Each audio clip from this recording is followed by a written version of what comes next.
جوړ دې کړو د پښتنو په وسایلو دا مهال به د شړنګ خوبونه وینم لکه د مار یو ورځ به ټک درکوي وینې به یې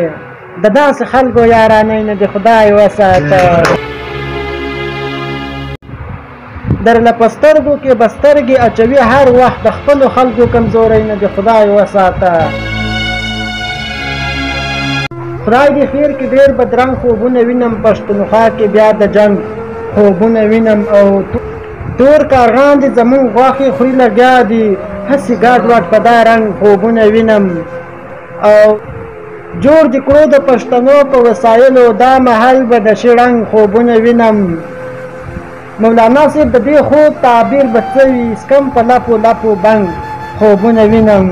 چې د انسانانو غلامۍ نه د خدای وساته په صورت روغ له بیمارۍ نه د خدای وساته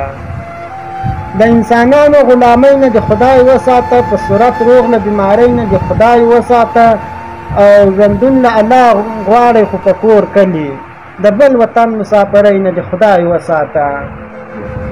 او درله په سترګو کې به سترګې اچوي هر وخت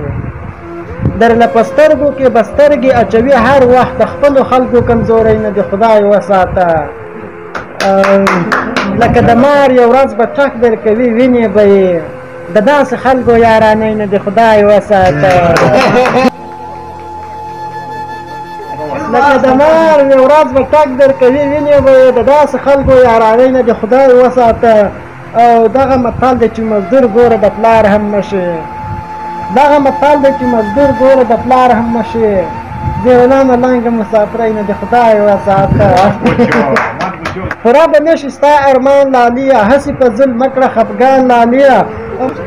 مونږ د سر د پاسه سر نه منو که ستا لاس رسي تر اسمان لاليه